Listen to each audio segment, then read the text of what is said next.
of Congress, I have the high privilege and distinct honor to present to you the President of the United States.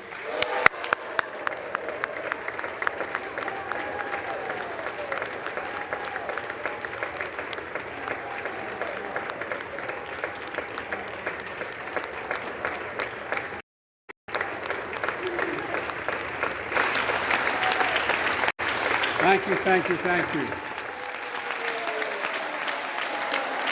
Good to be back.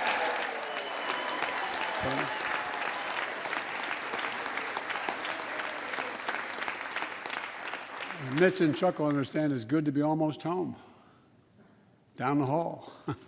Anyway, thank you all. Madam Speaker, Madam Vice President.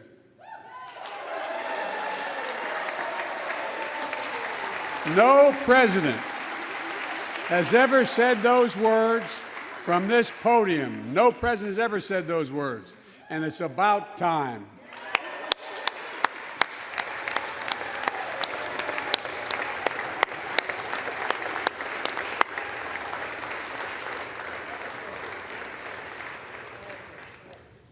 First Lady,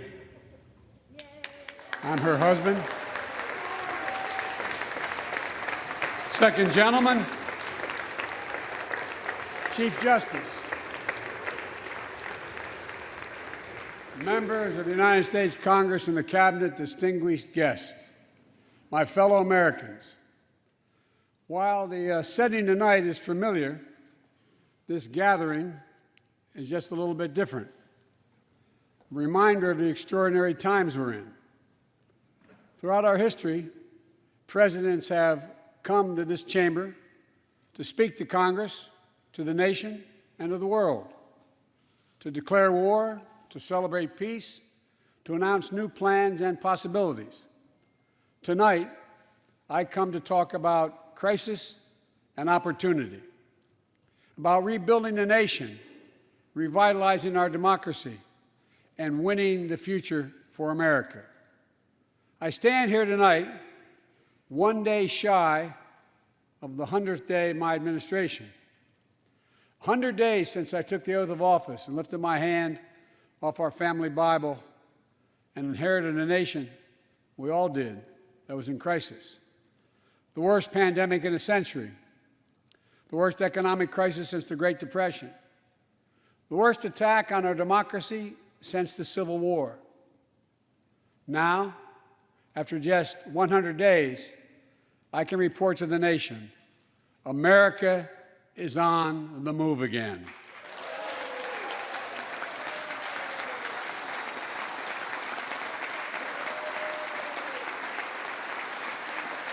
Turning peril into possibility, crisis to opportunity, setbacks into strength. We all know life can knock us down, but in America, we never, ever, ever stay down. Americans always get up. Today, that's what we're doing. America's rising anew, choosing hope over fear, truth over lies, and light over darkness. After 100 days of rescue and renewal, America is ready for a takeoff, in my view. We're working again, dreaming again, discovering again, and leading the world again. We have shown each other and the world that there's no quit in America, none. 100 days ago, America's house was on fire. We had to act. And thanks to the extraordinary leadership of Speaker Pelosi, Majority Leader Schumer, and the overwhelming support of the American people, Democrats, Independents, and Republicans, we did act. Together, we passed the American Rescue Plan, one of the most consequential rescue packages in American history. We're already seeing the results.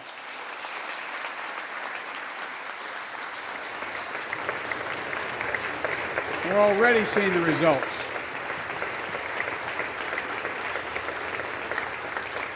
After I promised we'd get 100 million COVID-19 vaccine shots into people's arms in 100 days, We will have provided over 220 million COVID shots in those 100 days. Thanks to all the help of all of you. We're marshaling, with your help, everyone's help, we're marshaling every federal resource. We've gotten vaccines to nearly 40,000 pharmacies and over 700 community health centers where the poorest of the poor can be reached.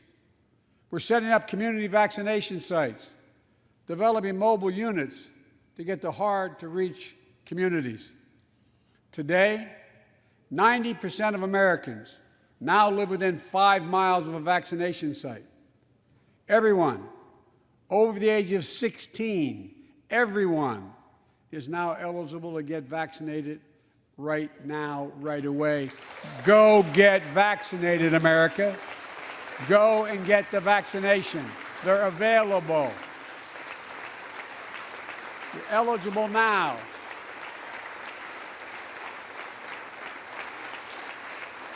When I was sworn in on January 20th, less than 1% of the seniors in America were fully vaccinated against COVID-19. 100 days later, 70% of seniors in America over 65 are protected, fully protected. Senior deaths from COVID-19 are down 80% since January, down 80% because of all of you. And more than half of all the adults in America have gotten at least one shot. A mass vaccination center in Glendale, Arizona, I asked the nurse, I said, "What's it like?"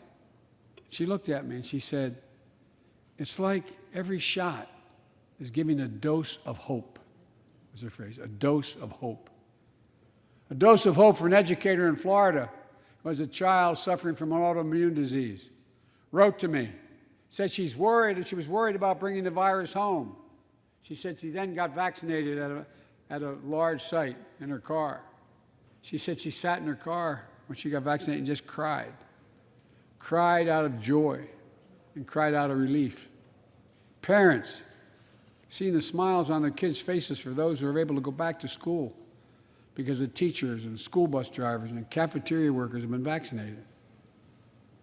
Grandparents, hugging their children and grandchildren instead of pressing hands against a window to say goodbye. It means everything. Those things mean everything. You know, there's still, you all know it, you know it better than any group of Americans, there's still more work to do to beat this virus. We can't let our guard down. But tonight, I can say, because of you, the American people,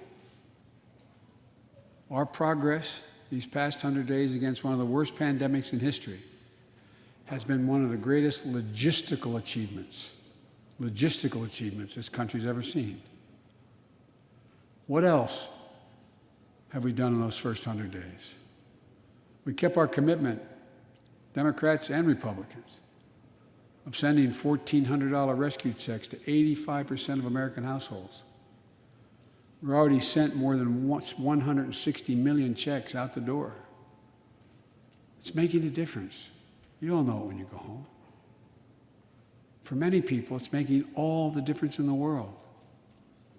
A single mom in Texas who wrote me, she said she couldn't work, but she said the relief check put food on the table and saved her and her son from eviction from their apartment. A grandmother in Virginia who told me she immediately took her granddaughter to the eye doctor, something she said she put off for months because she didn't have the money. One of the defining images, at least from my perspective in this crisis, has been cars lined up for miles. And not people just barely able to start those cars, nice cars, lined up for miles, waiting for a box of food to be put in their trunk. I don't know about you, but I didn't ever think I'd see that in America. And all of this is through no fault of their own. No fault of their own, these people are in this position. That's why the rescue plan is delivering food and nutrition assistance to millions of Americans facing hunger. And hunger is down sharply already. We're also providing rental assistance. You all know this, but the American people, I want to make sure they understand. Keeping people from being evicted from their homes. Providing loans to small businesses that reopen and keep their employees on the job. During these 100 days, an additional 800,000 Americans enrolled in the Affordable Care Act when I established a special sign-up period to do that. 800,000 in that period. We're making one of the largest one-time ever investments, ever, in improving health care for veterans. Critical investments to address the opioid crisis. And maybe most importantly, thanks to the American Rescue Plan, we're on track to cut child poverty in America in half this year.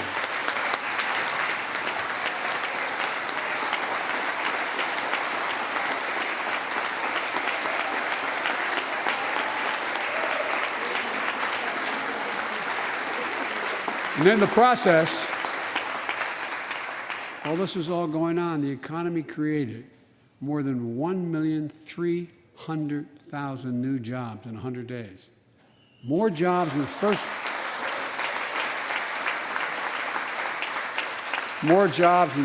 100 days than any president on record. The International Monetary Fund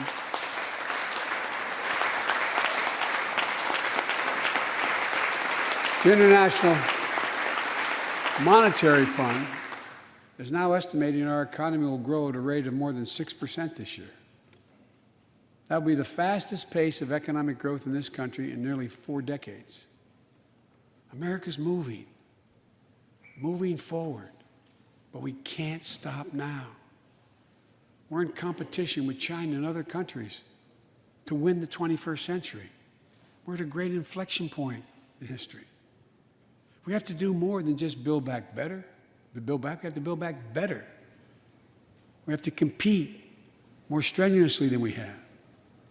Throughout our history, if you think about it, public investment in infrastructure has literally transformed America, our attitudes as well as our opportunities. The Transcontinental Railroad, the interstate highways, united 2 oceans and brought a totally new age of progress to the United States of America. Universal public schools and college aid opened wide the doors of opportunity. Scientific breakthroughs took us to the moon. Now we're on Mars, discovering vaccines, gave us the internet, and so much more. These are investments we made together as one country, and investments that only the government was in a position to make. Time and again, they propel us into the future. That's why I proposed the American Jobs Plan, a once-in-a-generation investment in America itself. This is the largest jobs plan since World War II. It creates jobs to upgrade our transportation infrastructure, jobs modernizing our roads, bridges, highways, jobs building ports and airports, rail corridors, transit lines. It's clean water. And today, up to 10 million homes in America and more than 400,000 schools and child care centers have pipes with lead in them, including drinking water. A clear and present danger to our children's health. American Jobs Plan creates jobs replacing 100% of the nation's lead pipes and service lines, so every American can drink clean water.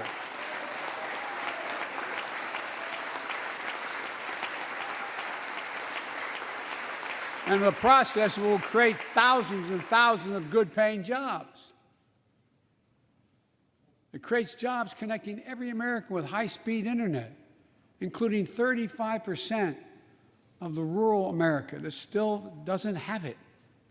It's going to help our kids and our businesses succeed in the 21st century economy. And I'm asking the Vice President to lead this effort, if she would, because I know it will get done. Creates jobs building a modern power grid. Our grids are vulnerable to storms, hacks, catastrophic failures with tragic results, as we saw in Texas and elsewhere during the winter storms.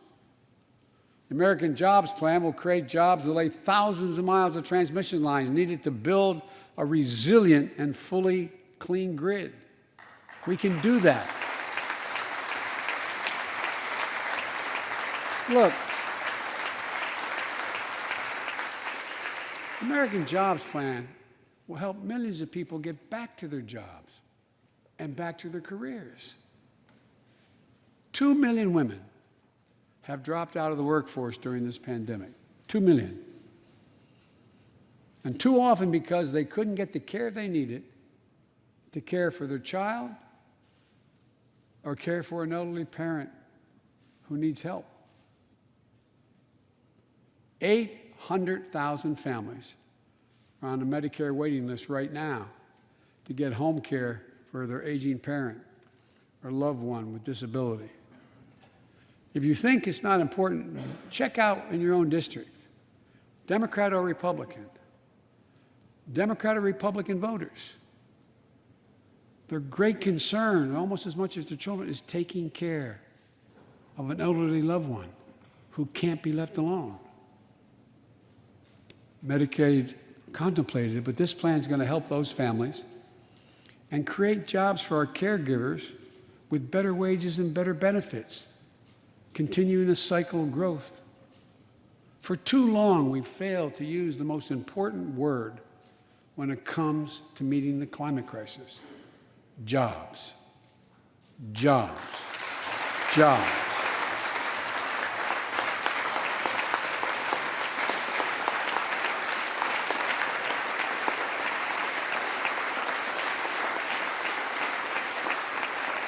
For me, when I think climate change, I think jobs.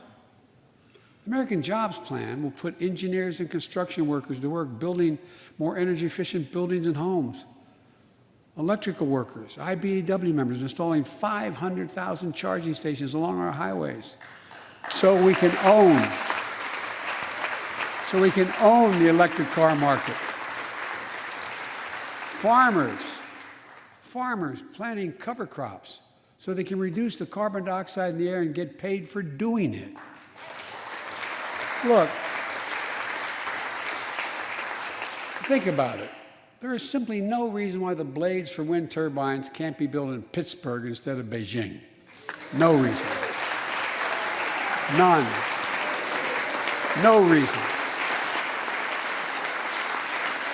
So, folks, there's no reason why American workers can't lead the world in the production of electric vehicles and batteries. I mean, there is no reason. We have the capacity.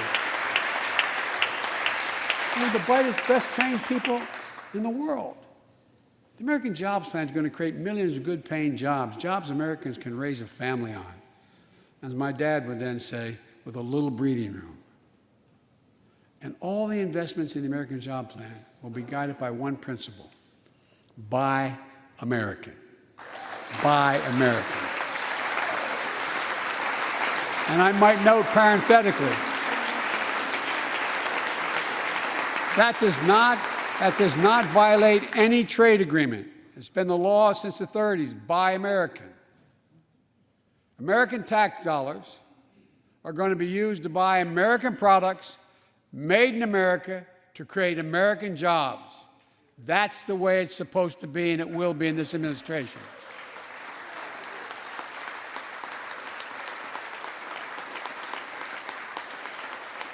And I made it clear to all my cabinet people, their ability to give exemptions has been strenuously limited. It will be American products. Now, I know some of you at home are wondering whether these jobs are for you. So many of you, so many of the folks I grew up with, feel left behind, forgotten, in an economy that's so rapidly changing. It's frightening. I want to speak directly to you, because you think about it. That's what people are most worried about. Can I fit in? Independent experts estimate the American Jobs Plan will add millions of jobs and trillions of dollars to economic growth in the years to come. It is an 8-year program. These are good-paying jobs that can't be outsourced. Nearly 90% of the infrastructure jobs created in the American Jobs Plan do not require a college degree. 75% don't require an associate's degree. The American Jobs Plan is a blue-collar blueprint to build America. That's what it is.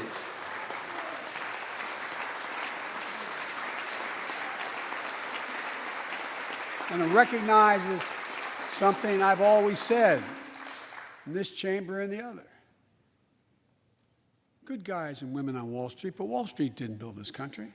The middle class built the country, and unions built the middle class. So that's why I'm calling on Congress to pass Protect the Right to Organize Act, the PRO Act, and send it to my desk so we can support the right to unionize. And by the way, while you're thinking about sending things to my desk,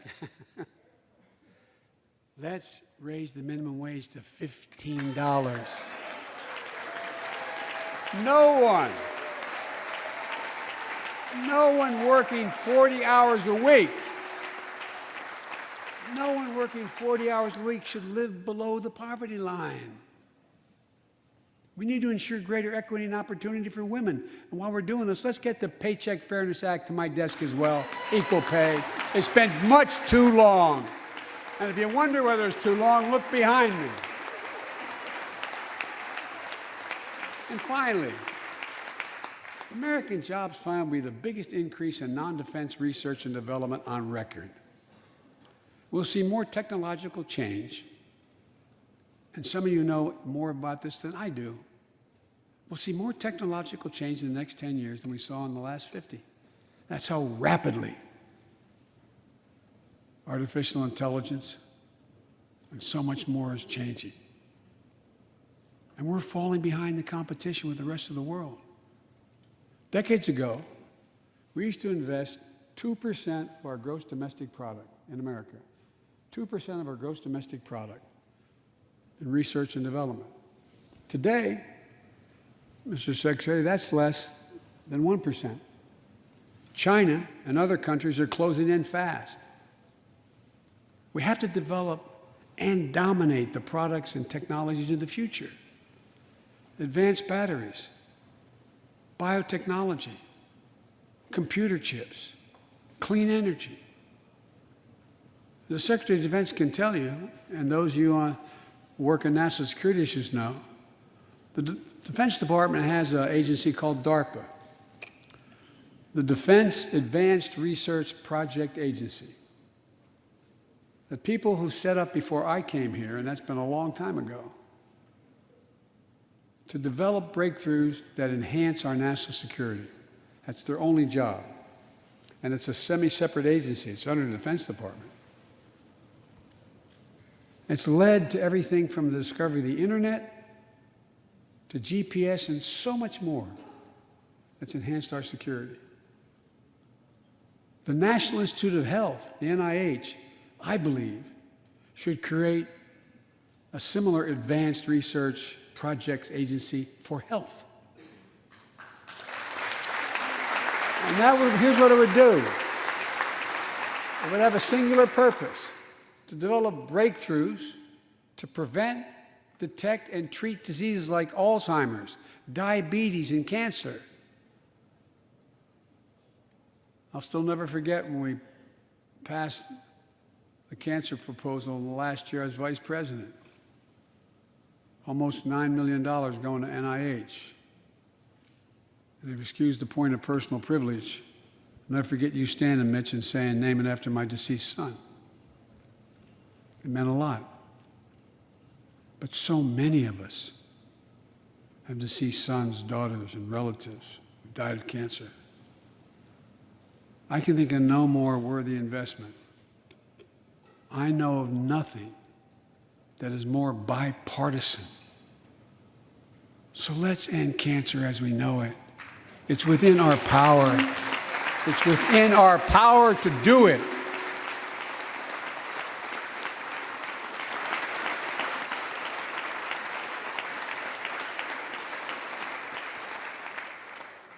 Investments in jobs and infrastructure like the ones we're talking about have often had bipartisan support in the past. Vice President Harris and I met regularly in the Oval Office with Democrats and Republicans and discussed the jobs plan. And I applaud a group of Republican senators who just put forward their own proposal. So let's get to work. I wanted to lay out before the Congress my plan before we got into the deep discussions. I'd like to meet with those who have ideas that are different, they think are better. I welcome those ideas. But the rest of the world is not waiting for us. I just want to be clear. From my perspective, doing nothing is not an option.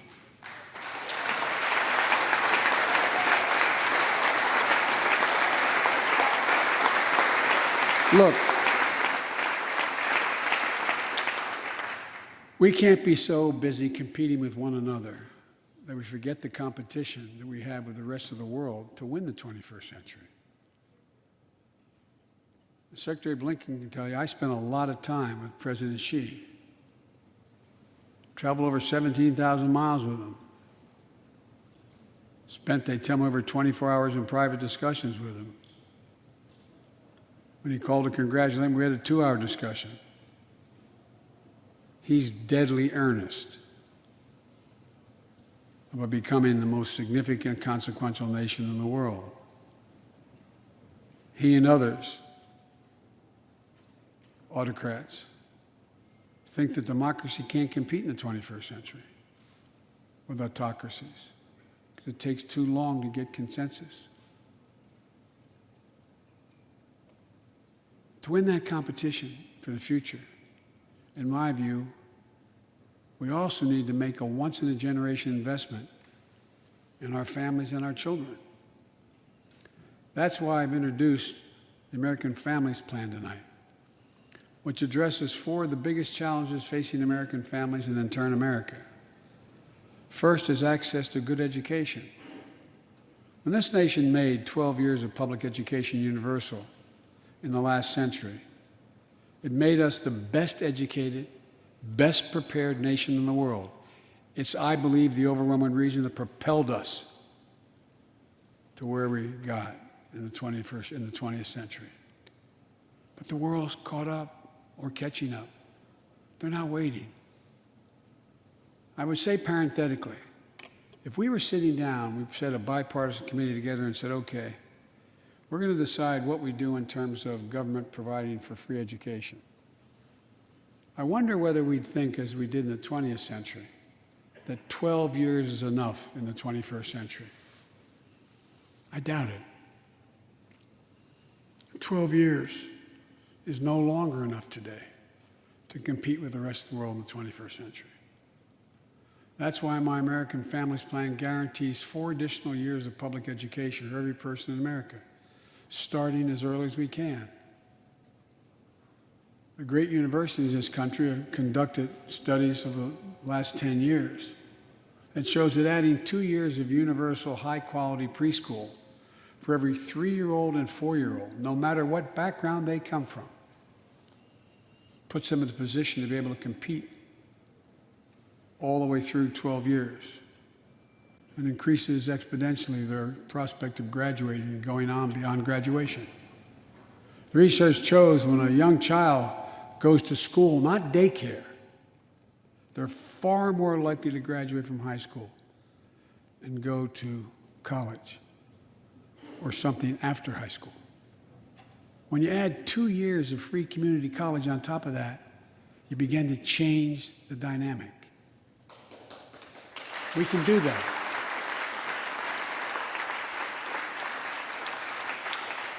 And we'll increase Pell Grants and invest in historical black colleges and universities, tribal colleges, minority-serving institutions. The reason is they don't have the endowments. But their students are just as capable of learning about cybersecurity, just as capable of learning about metallurgy, all the things that are going on that provide those jobs of the future. Jill is a community college professor who teaches today as First Lady. She's long said,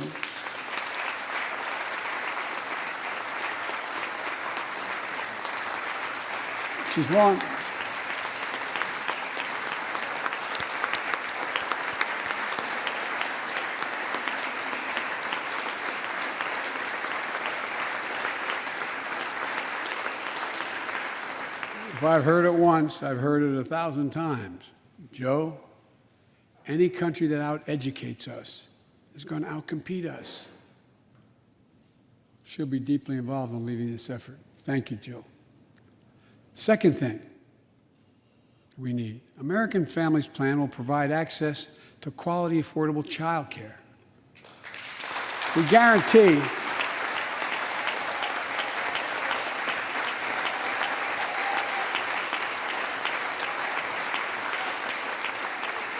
when I'm proposing the legislation, we guarantee that low and middle-income families will pay no more than 7% of their income for high-quality care for children up to the age of 5. The most hard-pressed working families won't have to spend a dime. Third, the American Families Plan will finally provide up to 12 weeks of paid leave and medical leave, family medical leave. We're one of the few industrial countries in the world. No one should have to choose between a job and a paycheck, or taking care of themselves and their loved ones, or parent or spouse or child. And fourth, the American Family Plan puts directly into the pockets of millions of Americans. In March, we expanded tax credit for every child in a family, up to $3,000 per child if you're under 6 years of age. Over 6 years of age, and $3,600 for children over 6 years of age. With 2 parents, 2 kids, that's $7,200 in the pockets that are going to help take care of your family. And that will help more than 65 million children and help cut child care poverty in half. And we can afford it. So we did that in the last piece of legislation we passed. But let's extend that child care tax credit at least through the end of 2025.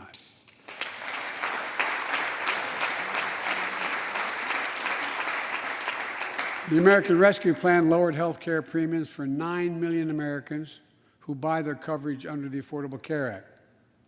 I know that's really popular this side of the aisle. But let's make that provision permanent so their premiums don't go back up.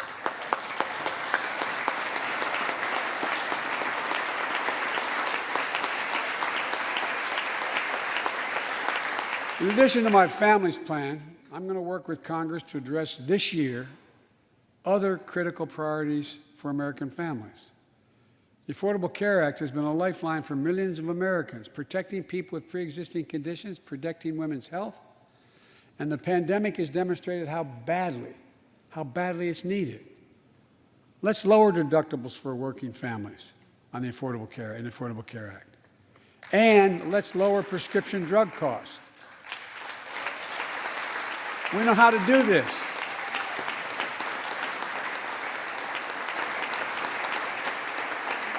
The last president had that as an objective. We all know how outrageously expensive drugs are in America.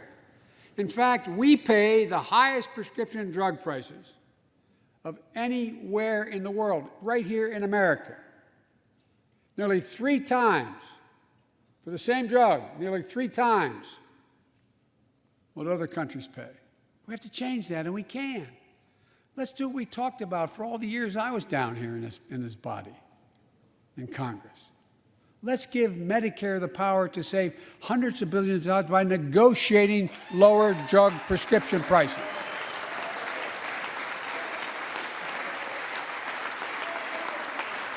And by the way, it won't just help people on Medicare. lower prescription drug costs for everyone. And the money we save, which is billions of dollars, can go to strengthen the Affordable Care Act and expand Medicare coverage benefits without costing taxpayers an additional penny. It's within our power to do it. Let's do it now.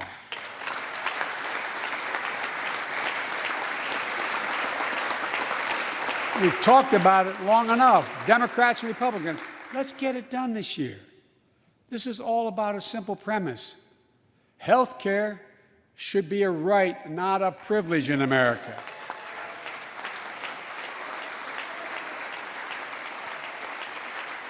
So, how do we pay for my jobs and family plan? I made it clear we can do it without increasing the deficits. Let's start with what I will not do. I will not impose any tax increase on people making less than $400,000. But it's time for corporate America and the wealthiest 1% of Americans to just begin to pay their fair share. Just their fair share.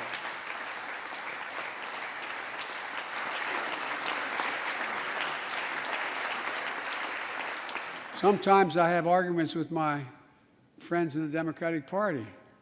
I think you should be able to become a billionaire and a millionaire, but pay your fair share. A recent study shows that 55 of the nation's biggest corporations paid zero federal tax last year. Those 55 corporations made in excess of $40 billion in profit. A lot of companies also evade taxes through tax havens in Switzerland and Bermuda and the Cayman Islands. And they benefit from tax loopholes and deductions for offshoring jobs and shifting profits overseas. It's not right. We're going to reform corporate taxes so they pay their fair share and help pay for the public investments their businesses will benefit from as well.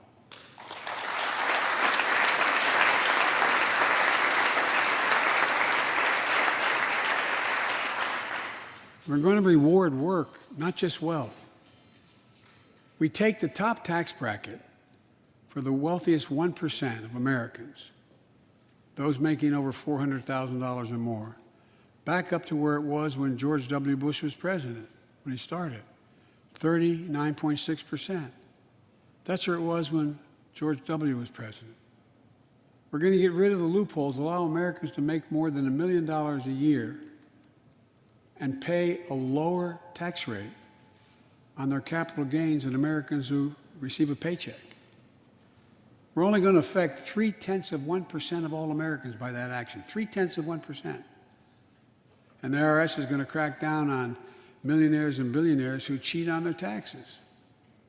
It's estimated to be billions of dollars by think tanks that are left, right, and center. I'm not looking to punish anybody. But I will not add a tax burden, additional tax burden to the middle class in this country. They're already paying enough. I believe what I propose is fair, fiscally responsible, and it raises revenue to pay for the plans I propose and will create millions of jobs that will grow the economy and enhance our financial standing in the country. When you hear someone say, they don't want to raise taxes on the wealthiest 1% or corporate America, ask them, whose taxes you want to raise? Instead, whose are going to cut? Look, the big tax cut of 2017. Remember, it was supposed to pay for itself. That was how it was sold. And generate vast economic growth. Instead, it added $2 trillion to the deficit. It was a huge windfall for corporate America and those at the very top.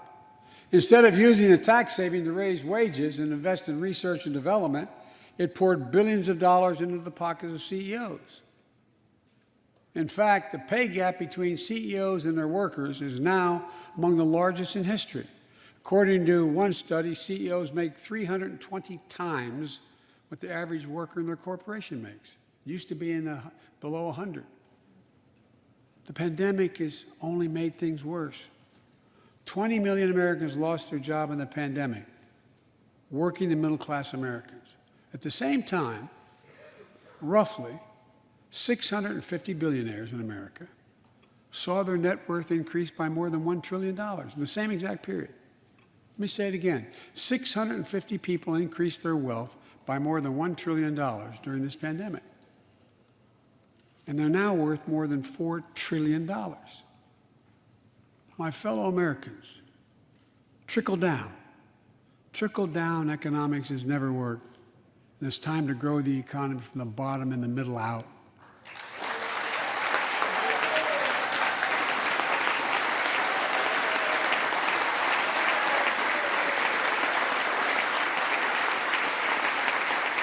You know, there's a broad consensus of economists left, right, and center, and they agree what I'm proposing will help create millions of jobs and generate historic economic growth. These are among the highest values investments we can make as a nation. I've often said our greatest strength is the power of our example, not just the example of our power. In my conversations with world leaders, and I've spoken to over 38, 40 of them now, I've made it known that America's back. And you know what they say? The comment I hear most of all from them is they say, we see America's back, but for how long? But for how long? My fellow Americans, we have to show not just that we're back, but that we're back to stay, and that we aren't going to go it alone. We're going to do it by leading with our allies. No one nation can deal with all the crises of our time, from terrorism to nuclear proliferation, mass migration, cybersecurity, climate change, as well as what we're experiencing now, the pandemics. There's no wall high enough to keep any virus out. And our own vaccine supply, as it grows to meet our needs, and we're meeting them, will become an arsenal for vaccines for other countries, just as America was an arsenal for democracy for the world, and in consequence influence the world. But every American will have access before that occurs. Every American will have access to be fully covered by COVID-19 from the vaccines we have. Look, the climate crisis is not our fight alone, it's a global fight. The United States accounts, as all of you know, less than 15% of carbon emissions. The rest of the world accounts for 85%. That's why I kept my commitment to rejoin the Paris Accord, because if we do everything perfectly, it's not going to ultimately matter. I kept my commitment to convene a climate summit right here in America with all the major economies of the world: China, Russia, India, European Union. And I said I'd do it in my first 100 days. I want to be very blunt about it. My attempt was to make sure that the world could see there was a consensus, that we are at an inflection point in history. The consensus is if we act to save the planet, we can create millions of jobs and economic growth and opportunity to raise the standard of living of almost everyone around the world. If you watched any of it and you were all busy, I'm sure you didn't have much time. That's what virtually every nation said, even the ones that aren't doing their fair share. The investments I propose tonight also advance the foreign policy, in my view, that benefits the middle class. That means making sure every nation plays by the same rules in the global economy, including China. In my discussion with President Xi, I told him, we welcome the competition. We're not looking for conflict. But I made absolutely clear that we will defend America's interest across the board. America will stand up to unfair trade practices that undercut American workers and American industries, like subsidies from state to state-owned operations and enterprises, and the theft of American technology and intellectual property. I also told President Xi that we'll maintain a strong military presence in the Indo-Pacific, just as we do with NATO and Europe, not to start a conflict, but to prevent one.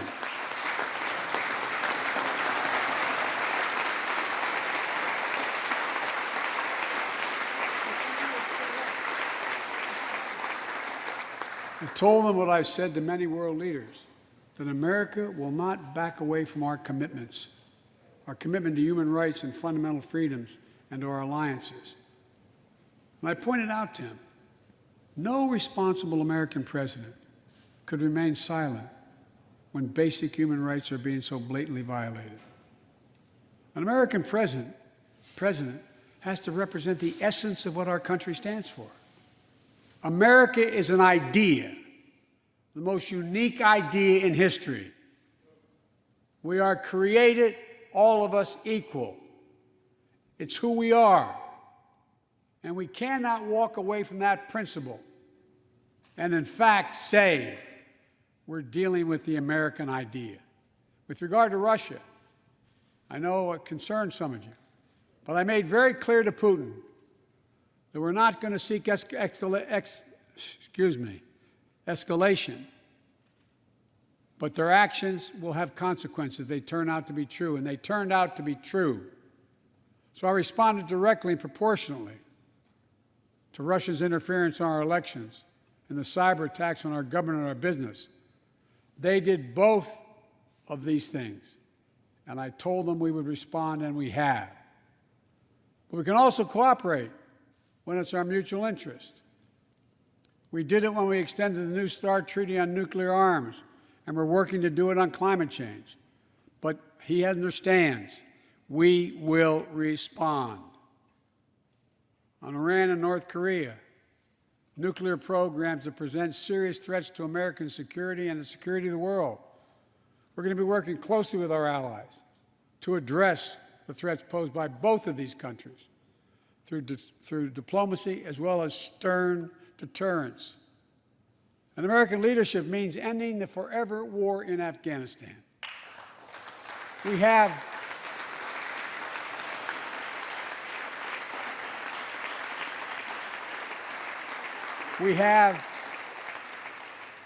without hyperbole, the greatest fighting force in the history of the world.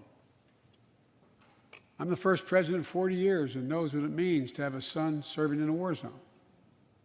Today, we have service members serving in the same war zone as their parents did. We have service members in Afghanistan who are not yet born on 9/11. The war in Afghanistan, as we remember the debates here, were never meant to be multi-generational undertakings of nation building.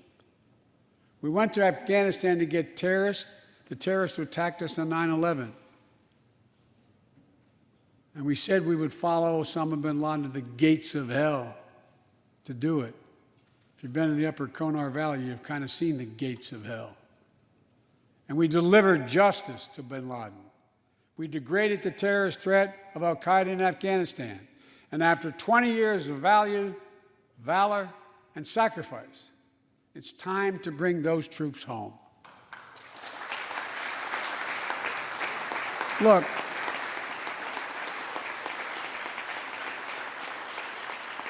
even as we do, we'll maintain over-the-horizon capacity to suppress future threats to the homeland.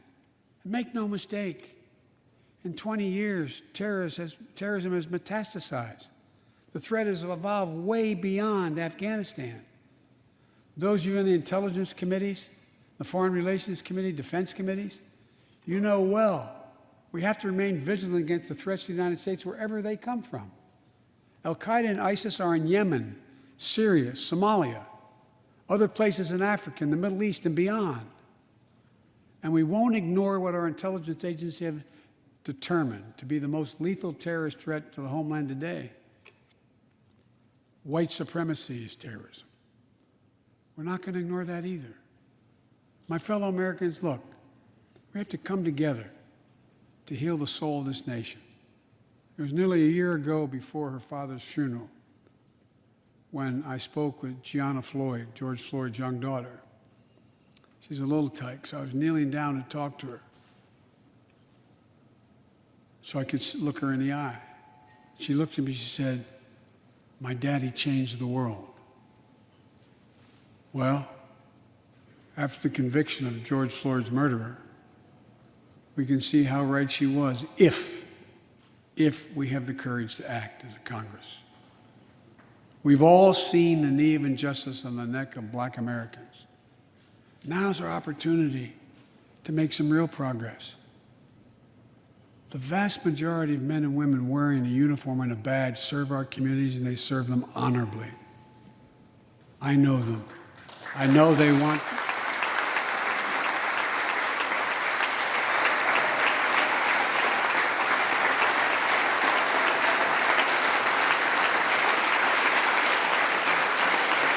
I know they want to help meet this moment as well.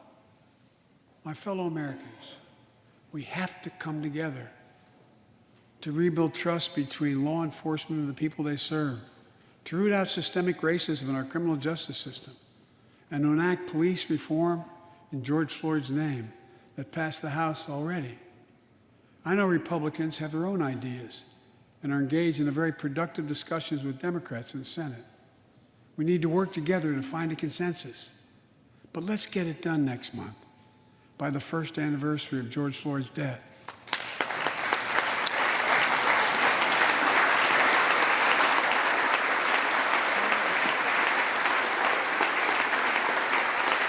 The country supports this reform, and Congress should act. We have a giant opportunity to bend the arc of the moral universe toward justice, real justice.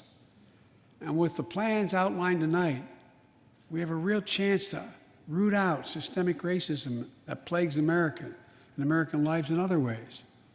A chance to deliver real equity, good jobs, good schools, affordable housing, clean air, clean water, being able to generate wealth and pass it down through generations because you have access to purchase a house. Real opportunities in the lives of more Americans, Black, white, Latino, Asian Americans, Native Americans. Look, I also want to thank the United States Senate for voting 94-1 to pass the COVID-19 Hate Crimes Act to protect Asian American and Pacific Islanders. You acted decisively. You can see on television the viciousness of the hate crimes we've seen over the past year and for too long. I urge the House to do the same and send that legislation to my desk, which I will gladly, anxiously sign. I also hope Congress will get to my desk the Equality Act to protect LGBTQ Americans. To all transgender Americans watching at home, especially young people, you're so brave. I want you to know your president has your back. Another thing, let's authorize the Violence Against Women Act, which has been law for 27 years.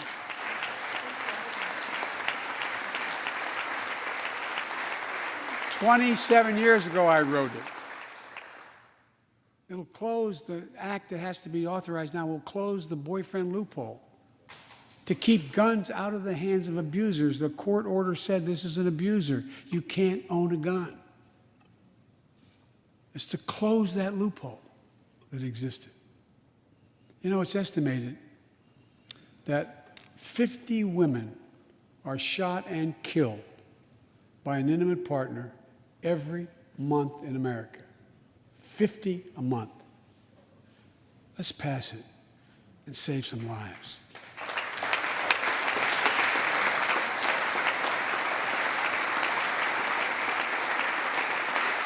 And I need not tell anyone this, but gun violence has become an epidemic in America.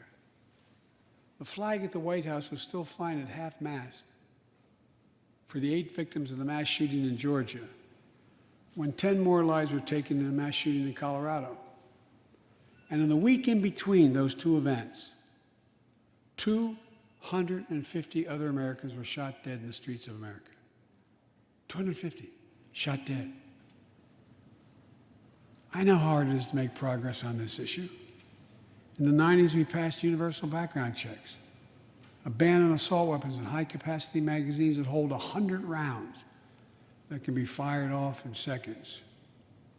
We beat the NRA. Mass shootings and gun violence declined. Check out the report over 10 years. But in the early 2000s, the law expired. We've seen daily bloodshed since. I'm not saying if the law continued, we wouldn't see bloodshed. More than 2 weeks ago in the Rose Garden, surrounded by some of the bravest people I know, the survivors and families who lost loved ones to gun violence, I laid out several of the Department of Justice actions that are being taken to impact this epidemic. One of them is banning so-called ghost guns. These are homemade guns built from a kit that includes directions how to finish the firearm. The parts have no serial numbers, so they show up at crime scenes and they can't be traced. The buyers of these ghost gun kits aren't required to pass any background check. Anyone, from a criminal or terrorist, could buy this kit and within 30 minutes have a weapon that's lethal, but no more. And I'll do everything in my power to protect the American people from this epidemic of gun violence, but it's time for Congress to act as well. Look,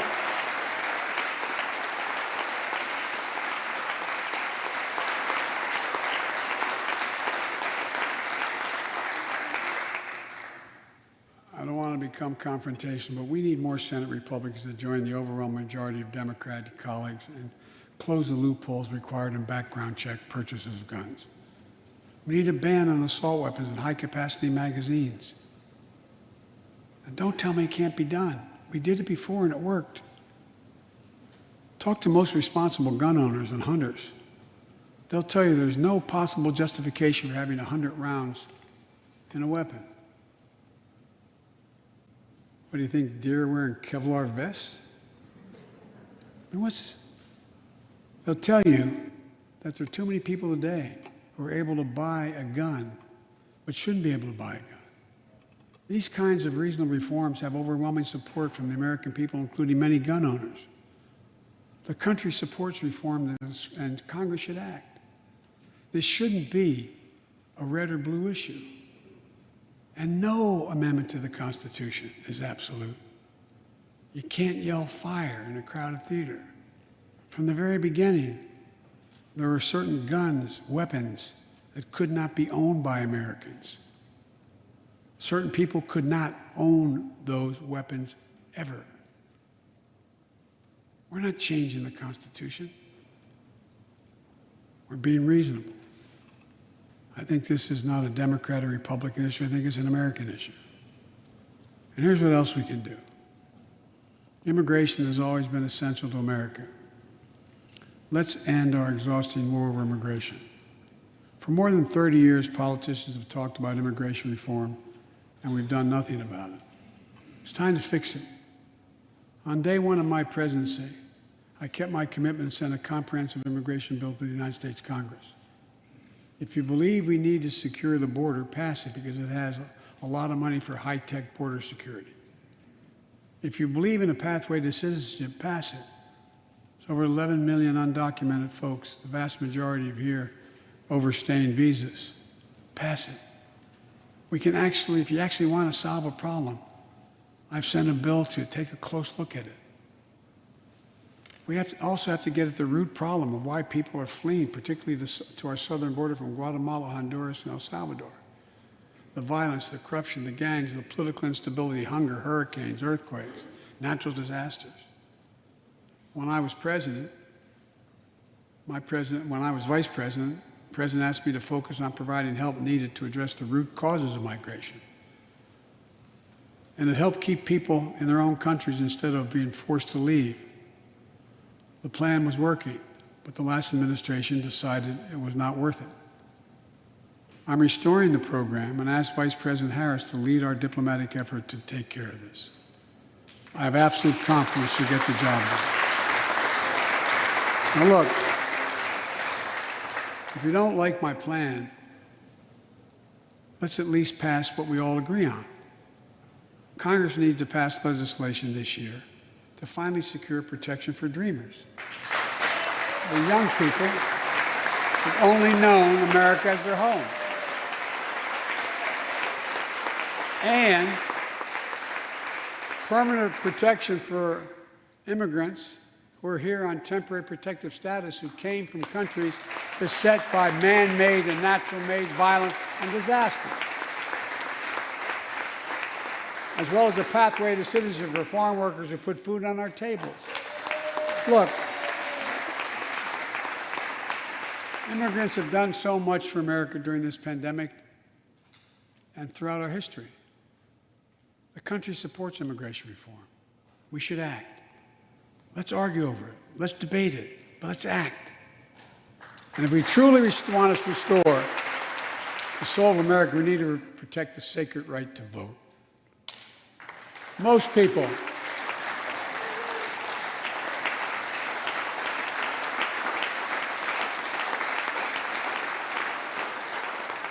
more people voted in the last presidential election than any time in American history, in the middle of the worst pandemic ever. It should be celebrated. Instead, it's being attacked. Congress should pass H.R. 1 and the John Lewis Voting Rights Act and send it to my desk right away. The country supports it, and Congress should act now. Look, in conclusion, as we gather here tonight, the image of a violent mob assaulting this Capitol, desecrating our democracy, remain vivid in all our minds. Lives were put at risk, many of your lives. Lives were lost. Extraordinary courage was summoned.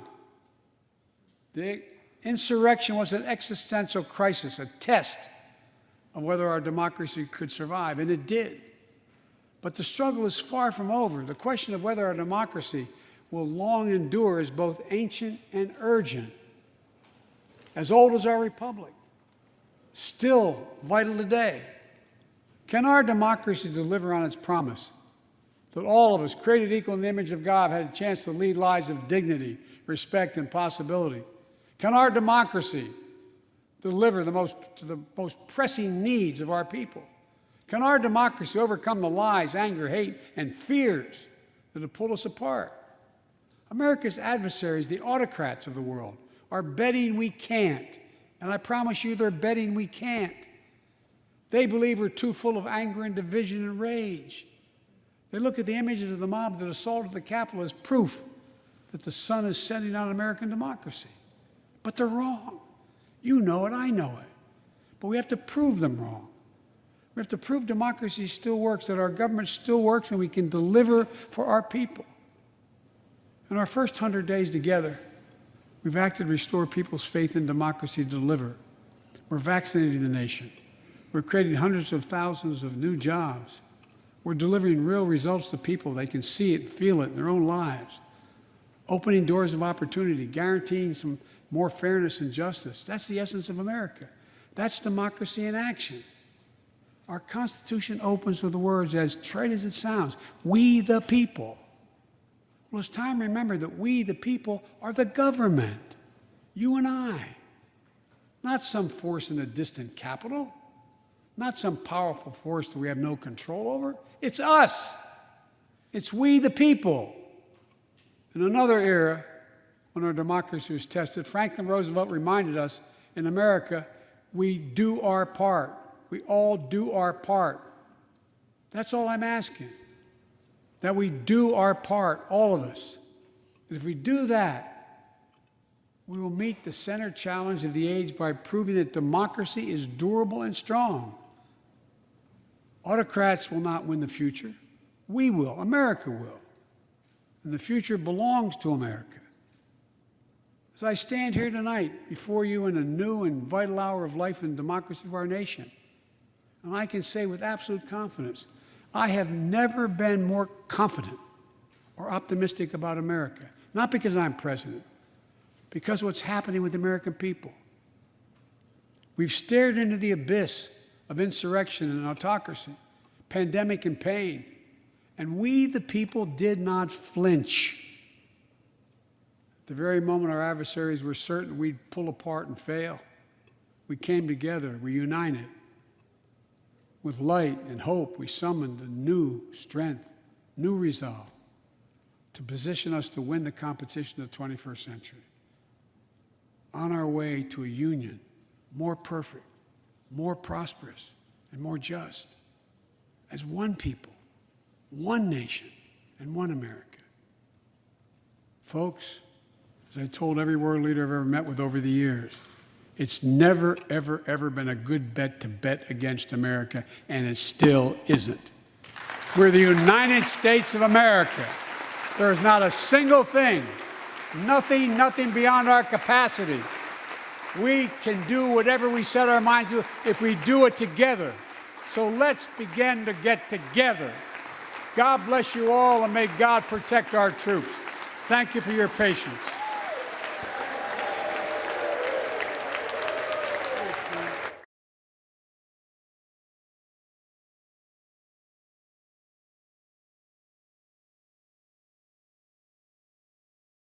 Morning, and welcome to the announcement for the National Park Service National Underground Railroad Network to Freedom program.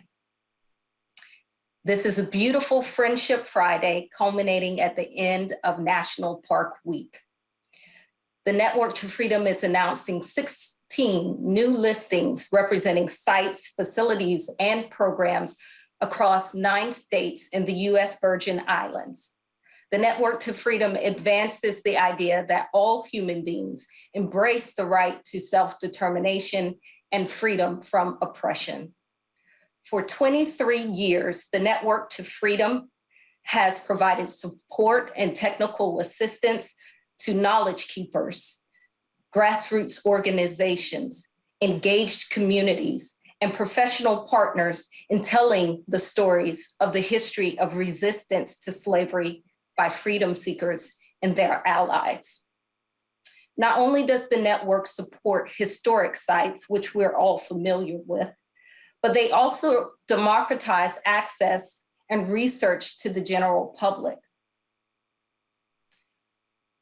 They hold facilities such as archives, libraries, and special collections that hold the diaries, letters, and other historical newspapers and documents that freedom seekers left to tell the stories themselves, their allies preserved so that their stories could be told into the future, and also plantation records and wanted ads for those enslavers that tried to return them to a status of enslavement. The network also has multiple interpretive programs that tell the history of resistance that are not place-based, but tell the general histories, legacies, and impacts, connecting those histories and impacts to the present and into the future. These interpretive programs are traditional in nature, such as tours and interpretive program, First Person, but also through art, photography, theatrical productions, and music. The network allows the public to connect to and learn about the struggle for self-liberation in an engaging and culturally meaningful way. Now we are going to have the opportunity to see an example of how music has supported resistance to enslavement and to the current fight for civil rights by marginalized communities. Matt Hampsey, a supervisory ranger at New Orleans Jazz National Historical Park, is going to render us a selection. Good morning. I am grateful to be part of this important event today. Music has always played an important role in the history of the Underground Railroad. African American spirituals have served as a first-hand account of the painful struggles, as well as offering hope and sustenance along the long road to freedom. New Orleans Jazz National Historical Park has chronicled some of these stories of hope, struggle, and emancipation in its musical collection, Freedom is Coming, Songs of Freedom, Resistance, and the Underground Railroad. One of these songs, Many Thousand Gone, reflects on the struggles of those who found their way to freedom, as well as the many others who endured a lifetime of enslavement. you.